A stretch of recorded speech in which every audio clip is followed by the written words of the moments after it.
circuitos elétricos no cotidiano. Esse é o tema da aula de hoje e eu sou a professora Rafaela Lima, professora de ciências.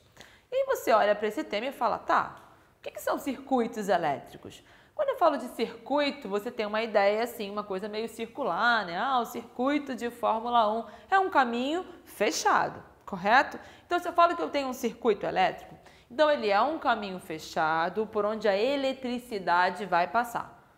Quem? A eletricidade, a corrente elétrica, que são elétrons de forma ordenada fazendo um caminho ali. Então, eu vou ter diferentes tipos de circuitos elétricos no meu cotidiano.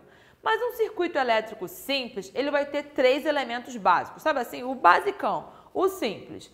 Eu tenho que ter a fonte da energia, o gerador, né, da onde vai partir essa energia. Ah, eu botei na tomada, então tá vindo ali a tua fonte de energia. Então, para ser simples, eu tenho então a fonte de energia, um gerador. Eu tenho então os fios condutores, os fios, que são o caminho, a estrada por onde esses elétrons vão percorrer. Os fios condutores são os responsáveis para fazer aí a passagem desses elétrons de um ponto ao outro que eu quero. E o outro que eu quero é quem? É o receptor. O receptor é aquele que vai receber essa energia elétrica e vai usar de alguma forma. Vamos por parte? Falei de gerador, falei de fonte. Estou falando daquele espaço, daquele produto, daquela estrutura que detém dentro de si uma quantidade de energia. Normalmente, no caso aqui de uma bateria, de uma pilha, eu estou falando de uma energia química. Então, ela tem ali uma série de substâncias químicas que estão capazes de reservar e de, a partir de pequenas reações, produzir essa energia elétrica. Então, eu tenho a fonte, eu tenho o gerador. Os fios irão conduzir, então são fios metálicos, um fio de cobre, de algumas outras misturinhas, alguns tipos de metal, para conduzir essa eletricidade. E repare, esses fios normalmente eles são envolvidos por um material, um plástico, um tipo de material, porque se está rolando aqui um caminho, um circuito, uma corrente, se eu tenho elétrons passando ali de forma organizada, se você colocasse o dedo diretamente, o que ia acontecer? O circuito ia desviar e ia passar por dentro do seu corpo. Você ia sentir um choque, o temível choque. Se esse fio está envolvidinho, direitinho, eu evito perdas de elétrons, perda de calor, eu garanto a minha eficiência no meu circuito, bonitinho. E aí eu tenho lá o meu receptor. O receptor vai ser aquele local que vai receber essa energia elétrica e vai transformar. Ele pode transformar, por exemplo, aqui numa energia luminosa, numa energia térmica. A gente tem diferentes tipos de receptores.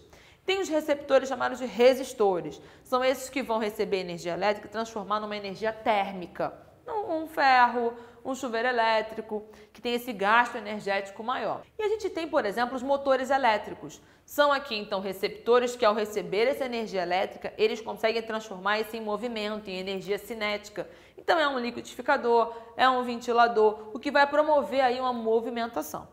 Eu estou falando de um circuito simples. Eu tenho fonte, eu tenho fio condutor e eu tenho receptor. Mas na vida nada é simples, né? A gente vai sempre tendo uma complexidade. Então, se você pega a instalação elétrica da minha casa, é um circuito simples? Nada. Eu vou ter ali um circuito em série, então eu vou aumentando a complexidade. Mas a minha proposta hoje é ficar na base, para você, a partir daqui, conseguir ir para caminhos, para mares mais profundos. Então, eu peguei, legal, entendi o que é um circuito simples. Porém, num circuito elétrico, eu vou ter só esses elementos? Nada. A gente vai ter ali outros elementos justamente para auxiliar a amplificação disso. Eu coloquei aqui no meu circuito elétrico só mais 2 elementos simples para te ajudar, que são coisas super do nosso cotidiano. Interruptor. Interruptor, dentro de um circuito elétrico, a gente chama de um dispositivo de manobra. O que é uma manobra? Porque eu não tenho aqui um caminho, um circuito contínuo aqui. O interruptor, ele vai me permitir pausar ou ativar esse circuito. Então, ele tem aqui dentro da sua estrutura, eu vou ligar ou desligar aqui, ele consegue pausar a passagem desse circuito ou continuar. É uma forma de eu regular isso aí. Eu poderia fazer simplesmente lâmpada, meu fiozinho e colocar na minha pilha e acender? Poderia, mas ia ficar ligado direto até a pilha acabar, até a fonte de energia liberar toda ela. porque essa energia ela vai então se dissipar de onde tem maior potencial para onde tem menos. Então, qual é a minha jogada? Coisa, né? O ser humano é esperto, vamos controlar isso aí, coloca o interruptor. Avançando na questão dos circuitos elétricos, entendeu-se que, muitas vezes, esse gerador, que é a fonte de energia, muitas vezes ela descontrolava. E ela liberava energia demais. Energia tanta que podia vir com tanta intensidade a ponto de até derreter o meu fio, por exemplo. Transformada em calor, a ponto de derreter o fio, ou até em faíscas, virando em fogo. É o chamado curto-circuito. Você já deve ter visto na televisão, falou assim, teve um incêndio num lugar tal, um curto-circuito. Ou até dentro da sua casa. O que é o tal do curto-circuito? A fonte, essa fonte, a parte geradora, ela de repente, por algum motivo, pode ser uma coisa que está antiga, que está sem manutenção, está liberando energia demais, a ponto de essa energia se transformar em calor, se transformar até em fogo. Pegou fogo, complicou o negócio. E aí, qual é a jogada? Ter alguns dispositivos de segurança. E o fusível é um dispositivo de segurança. Você já deve ter visto umas pecinhas coloridas assim, são os fusíveis de carro. Então, tem vários tipos de fusíveis. Qual é a proposta do fusível? A proposta do fusível, ele está ali no meio do circuito, a corrente está passando por ele, vida que segue. Porém, se vem uma intensidade muito grande, esse circuito ele vai resistir, ele estoura. Ele para de funcionar. O circuito queimou. Se o circuito queimou, o caminho é interrompido por segurança. Então, é uma ótima jogada, correto? A gente também usa em casa um outro dispositivo de segurança, que ele vai atuar tanto como um dispositivo de manobra, quanto atuando aí uma parceria com a questão da proteção, como o fusível, que é o chamado disjuntor. Se você não sabe, pergunta aí o responsável aí da sua casa. Tem um disjuntor aqui em casa? O disjuntor desarmou. Já viu essa história? O disjuntor, ele vai ser um dispositivo de manobra, justamente para ligar o circuito ou da casa toda. Tem casa que tem um disjuntor só para a casa toda, o que não é certo. O certo é ter ali os disjuntores por setores. Então, tem o disjuntor do banheiro, o disjuntor da cozinha, o disjuntor da sala ou alguns cômodos juntos. Então, se eu ligar só aquele ali, vai ter energia só naquele cômodo. Eu estou fazendo, então, já que tem vários circuitos envolvidos, tem o da sua casa, tem o da vizinhança, tem o do prédio, então tem que ter uma organização nisso aí. Entra na questão da complexidade dos circuitos elétricos. Se eu tenho um disjuntor, eu já tenho uma segurança. O disjuntor, ele tanto vai ser um dispositivo de manobra, quanto ele também vai ser um dispositivo de proteção. Veio, de repente, lá uma carga grande demais de energia elétrica na sua casa. O disjuntor, desarma, apaga tudo. Ou seja, parei de passar a corrente elétrica, o circuito foi interrompido, mas foi por uma boa causa. É melhor interromper esse caminho do que continuar vindo essa energia toda, isso virar calor e isso virar fogo. Incêndio, tragédia, treta na certa. Se o seu disjuntor está com problema, pode ser que passe.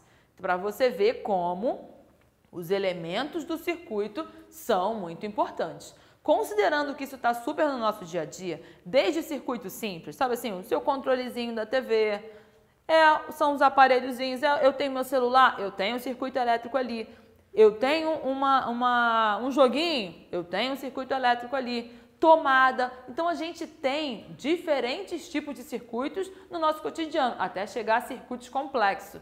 Um prédio já é um circuito complexo, uma casa vão ter ali diferentes tipos de circuito.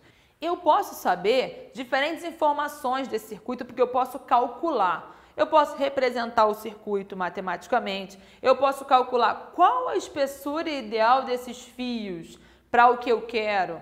Tudo isso é calculado, você aprofunda esses conhecimentos na aula de física. Entendi então o que é um circuito simples, entendi as partes, entendi a importância dos dispositivos de manobra, do disjuntor, do fusível e um alerta para você aí passar para os responsáveis da casa, quem cuida da manutenção. Tudo isso tem que ter uma manutenção. Por quê? Já pensou por um desleixo rolar um curto-circuito na sua casa? E outro cuidado. Tem lá aqui, um fiozinho aqui. Esse fio, ele não é o condutor da corrente elétrica? Aí tem um pedacinho dele que está meio solto assim para fora. Se você coloca o dedo nele, o que vai acontecer? Esse circuito, então, passa para você. Essa corrente elétrica vai passar pelo seu corpo. Você sente aquela sensação terrível, um choque. Você está desviando o circuito para você. Mas eu falei tanto aí das fontes, dos geradores, né? E quais são aí os geradores mais comuns do nosso dia a dia? Quais são eles? Vamos ver? A gente esquematizou aqui algumas fontes de energia que estão aí no nosso dia a dia. Pilhas, por exemplo, aqui, vou pegar uma aqui, pilhas, bateria de carro, pilha de lítio, aquela pequenininha, a própria tomada, que vai ser fonte de energia. Repare que elas detêm diferentes intensidades. Quando eu falo de pilha, a gente vai trabalhar tanto com uma pilha seca, que é uma pilha que ela é mais leve, ela é utilizada em pequenos aparelhos que não demandam de muita energia, que você não aciona sempre, são as pilhas secas. As pilhas mais tradicionais que a gente usa bastante no nosso dia a dia são as chamadas pilhas alcalinas. As pilhas alcalinas, então, diferenciam o conteúdo químico dela. Lembra que eu falei para você que as fontes, elas detêm um conteúdo, elas têm uma substância química, uma série de substâncias químicas que vão armazenar essa eletricidade, vai rolar uma transformação e vai armazenar essa energia para transformar numa energia elétrica? Então, eu tenho uma energia química aqui dentro. As pilhas secas, elas vão ter uma constituição, alguns ácidos, uns sais ácidos no seu interior. E as pilhas alcalinas já vão ter alguns básicos, uns hidróxidos. Elas armazenam muito mais, então elas duram muito mais, as alcalinas. O risco delas de vazamento é menor, por isso elas são mais utilizadas. E existem também as pilhas de lítio, aquelas pequenininhas. Sim, ó. Lembra dessas? Elas têm na sua constituição lítio, elas são muito leves, elas detêm bastante energia, então elas duram bastante também. E a gente usa um outro tipo de pilha de lítio maior nos celulares. Então são pilhas que são recarregáveis, tem uma duração aí 2, 3 anos, uma duração um pouco maior. E quando a gente fala de bateria de carro, aí eu já estou falando de uma quantidade de energia a ser transformada maior, um conteúdo mais ácido sulfúrico, bem perigoso, jamais tenha contato com isso. E a nossa tomadinha ali representando a energia elétrica doméstica aí de casa, que todo mundo sabe que tem que tomar muito cuidado para não tomar um choque na hora da passagem da corrente elétrica. Tranquilo?